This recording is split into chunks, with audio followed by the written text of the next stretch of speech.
Iran America में युद्ध और फिर सीज फायर के बाद से हॉर्मुज स्ट्रेट इस वक्त जंग का नया मैदान बना हुआ है।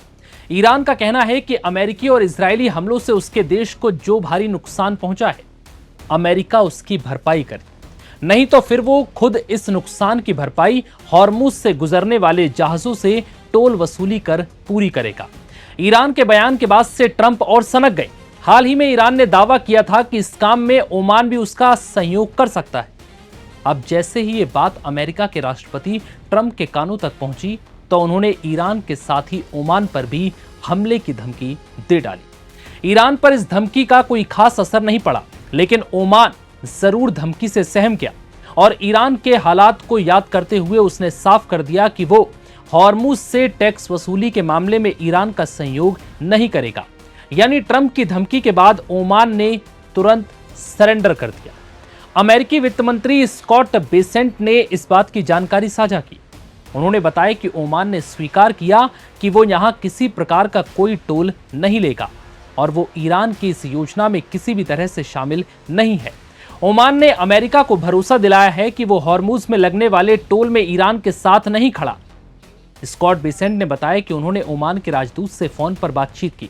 ओमान ने कहा है कि वो ऐसा कोई कदम नहीं उठाएगा जिससे लोगों की सुरक्षा और उसके देश की अर्थव्यवस्था को कोई खतरा हो।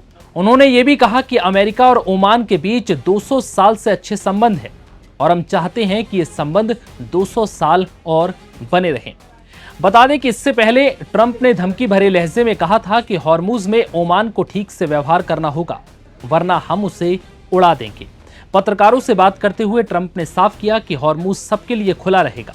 यह अंतर्राष्ट्रीय समुद्री क्षेत्र है और ओमान सबसे समान व्यवहार करेगा और अगर ओमान ऐसा नहीं करता है तो हम उसे उड़ा देंगे। इसलिए वो इस बात को भली भांति समझते हैं और उम्मीद करते हैं कि सब ठीक रहेगा। बता दें कि स्ट्रेट ऑफ हॉर्मुज में तनाव की वजह से यहां करीब 2000 से ज्यादा जहाज इस वक्त खाड़ी के बाहर निकलने का इंतजार कर रहे हैं। हॉर्मुज में ईरान की सख्ती और फिर अमेरिकी नाकेबंदी ने क्षेत्र को पूरी तरह से जंग का मैदान बना दिया है।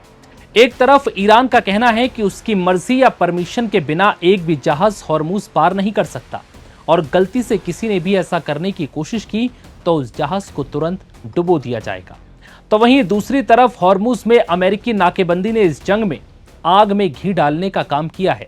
दरअसल अगर कोई जहाज ईरान की इजाजत के साथ हॉर्मुज से निकल भी जाता है तो फिर उसे अमेरिकी नाकेबंदी का भी सामना करना पड़ेगा, जो जहाज की मुश्किलें और बढ़ा रहा है। इस बीच ईरान ने संकेत दिए थे कि वो ओमान संग मिलकर हॉर्मुज स्ट्रेट में नया सिस्टम लागू करना चाहते हैं। इस रास्ते से दुनिया का करीब 20% तेल गुजरता है। ईरान चाहता है कि यहां से गुजरने वाले जहाजों से टोल वसूली की जाए और उससे होने वाली कमाई ओमान के साथ बांटी जाए। बस इसी बात से ट्रंप भड़क उठे और उन्होंने ओमान को धमकी दे डाली। हालांकि ओमान ने साफ कर दिया कि वो इस मामले में किसी भी तरह से ईरान के साथ नहीं है। फिलहाल इस वीडियो में इतना है।